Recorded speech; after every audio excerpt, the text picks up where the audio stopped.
What's going on, people? It's Jacob on the one up top. Different settings. I'm out in the park with the kids, getting some fresh air. Sorry I haven't posted for the last week.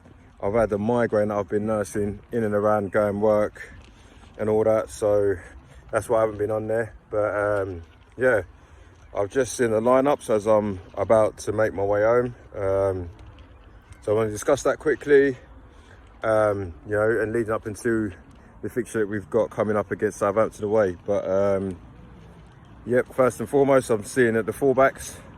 I'm happy with those. Ben Davies, for me, I've always said should be our left wing back going forward because he's accustomed to the role and knows what to do at a substandard back and forth. Pedro Porro, as much as I love Emerson Royal, we all believe the hype with Emerson Royal doing really well, and he has got better.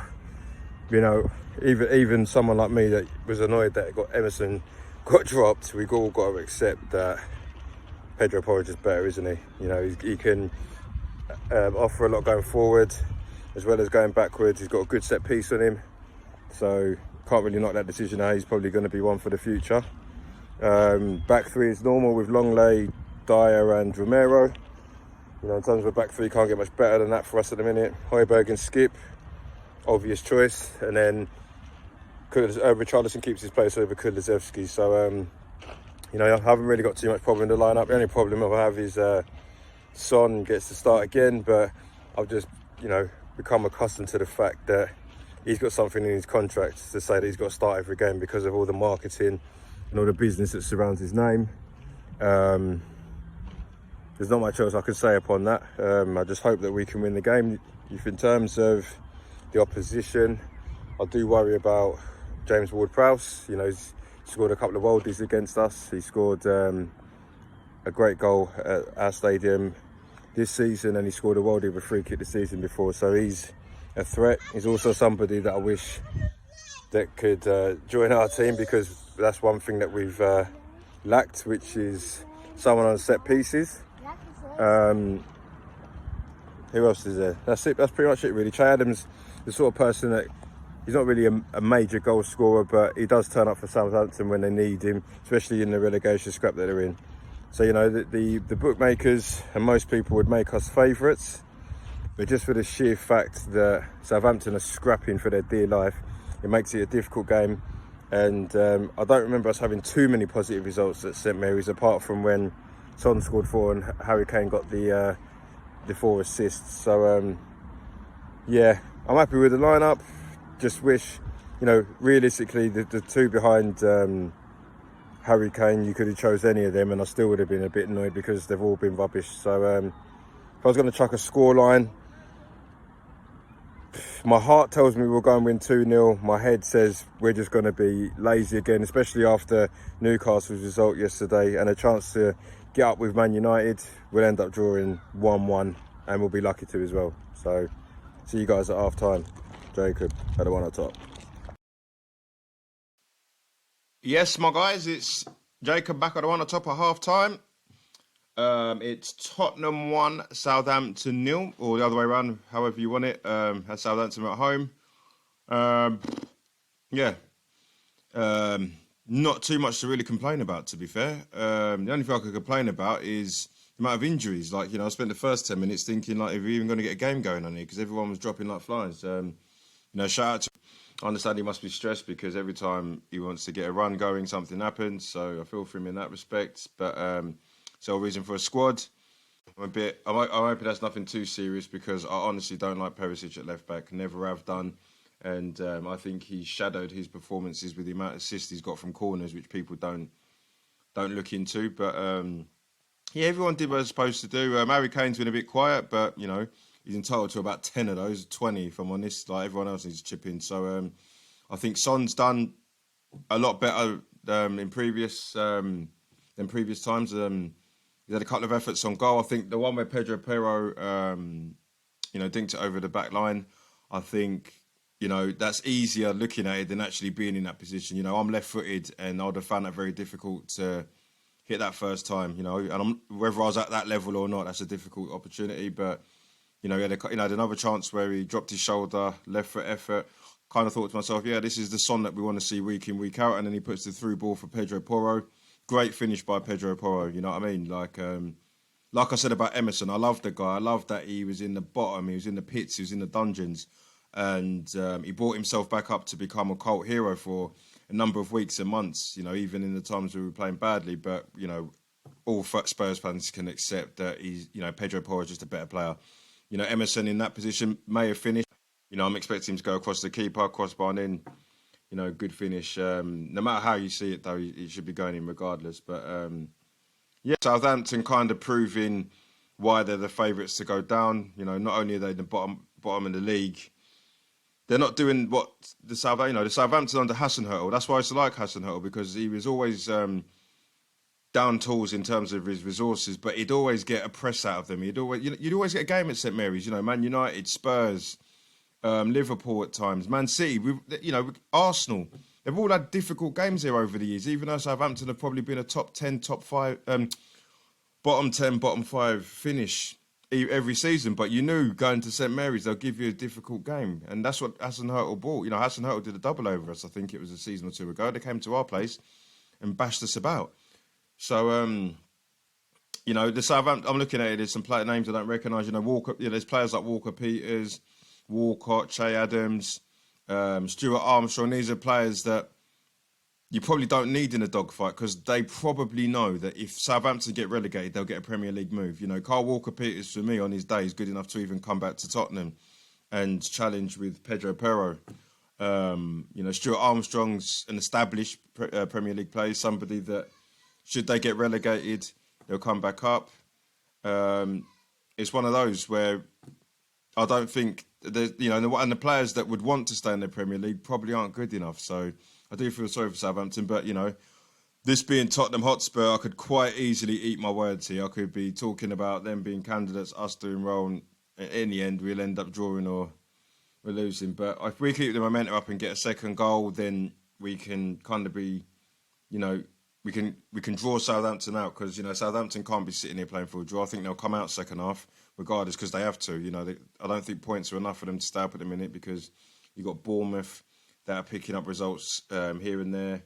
Leeds, correct me if I'm wrong, are winning half time at Wolverhampton, who's another team that have picked up results. So Southampton can't be the team to be not picking up results there. So I'd expect them to come out. If they score first, back to same old Spursy. If we win, you're probably talking 3s or 4s. But if I was Mystic Meg, RIP Mystic Meg, I heard that news recently, a week or two ago, which is, that's somebody that you feel that it's going to live forever in my eyes. But yeah, off subject, I hope we do well this second half. At the minute, we're third in the league. I know Man United and got their games in hand, but we've got them to play, and we all know that you've got to win those games that you've got in hand. So let's just see how this. I will treat it like one, because you'd rather be in the Champions League than not. So let's see what happens at full time. Yes, my guys, it's Jacob back at the one at top of half time. It's Tottenham 1, Southampton. Hi, ladies and gents. It's Jacob on the one up top. Southampton 3, Tottenham Hotspur 3. Where do I start from there? First of all, I'll go with saying that I kind of felt it was going to be a draw, and it deserved to be a draw. And that's what happened. As much as we were 3-1 up, I don't think we deserved to win in the grand scheme of things. I think that Southampton showed more desire. They showed a bit more imagination in the way they were trying to play, even though they lacked the quality, and deserved the draw. I don't even know where to go. Said to you about Perisic, fair enough, he scored a great goal, but he was majorly at fault for Southampton's second goal. And then when it comes to the third goal, what was he doing in the centre-half position? This guy's not supposed to be a defender, and he proved it with the goal. For me, he should be understudy to Son, or competing with Son or Richarlison or Kulusevski in them positions, because that's where he's been all his career. I don't know where everybody gets this left wing-back role, and the only reason why he's been successful in that in Italy's because Italy's a slower league to play in. It's more of a chess game. In the Premier League, 3 touches and someone's in your half. So again, it proved that we're lacking in the fullback department. But again, we'll all talk about the VAR. Realistically, it was a soft penalty. But I always say to people, put yourself in the other people's shoes. So if that was us and we were losing 3-2 and we got that, you'd take it, wouldn't you? So no point minding about VAR being corrupt and all that because every team gets their fair share of, results, positives and negatively from VAR, if you ask them. For me, it goes down to Conte again. This is why I want the geezer out. We're 3-1 up, right? And I remember saying to the kids, this is going to end badly because it was 3-1 up and everyone's hugging each other, kissing each other as if it's 7-1. I'm like, all Southampton need is another goal and we'll panic. And that's what I said to the kids. The kids are, probably wondering what I was going on about, but they're the only people that were in the room with me at the time. So I was just the only people I could speak to without looking lunatic. But, yeah. As soon as that second goal went in, I said, we ain't winning this game. I kid you not, as soon as we didn't win that game, the penalty gets given. And for me, the reason why I say that, not just because it's Tottenham Hotspur, for the sheer fact that you go 3-1 up and you go ultra defensive, man. Southampton were there to get a 4 or 5 if you wanted to. If we were a big club like we say we are, what are you going into a defensive shape for if we're winning 3-1? Do you know what I mean?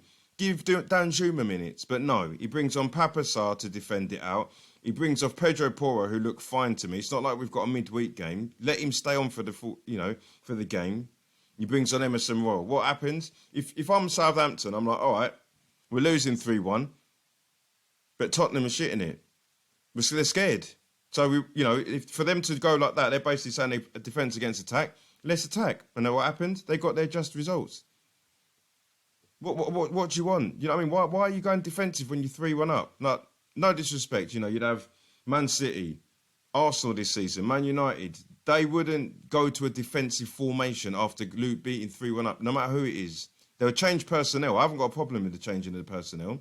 Why are you going defensive? I'd understand maybe if we're playing away to Man City or Liverpool, one of these teams. But again, it's like you're basically saying to the other team, you're scared. So imagine being in a punch-up now and you're fighting somebody and you're beating the crap out of them. But then halfway through it, you get scared. What's the point of having the fight then? You might as well beat them up until they give up, isn't it? So we're in a fight in this game and we're kind of saying to Southampton, yeah, we've beat you up. We've give you 2 black eyes. We've give you a broken nose. You can't walk. But then you've done all that damage to the person and then gone, oh, actually, I'm scared. So that person's going to build a bit of confidence. Adrenaline's going to flow. They're going to get up and beat you or give you a go. And if you're running scared, you're going to lose. Or it's going to be a balanced fight. And that's why you get the draw. This is what Tottenham have done. Halfway through a fight that they're winning, they've shit it. It's as simple as that. And Conte's done that. The players have done it. They're all to blame. But Conte, again, I can't stand this defensiveness, man. We could have easily, even though we didn't probably deserve to, we could have gone 4-5-1. I looked at the Southampton players. They were dejected. As soon as we brought off Kulusevski and brought off Pedro Porro, that right-hand side was working like clockwork. Kulusevski got himself as assist for Harry Kane. Pedro Porro got a goal.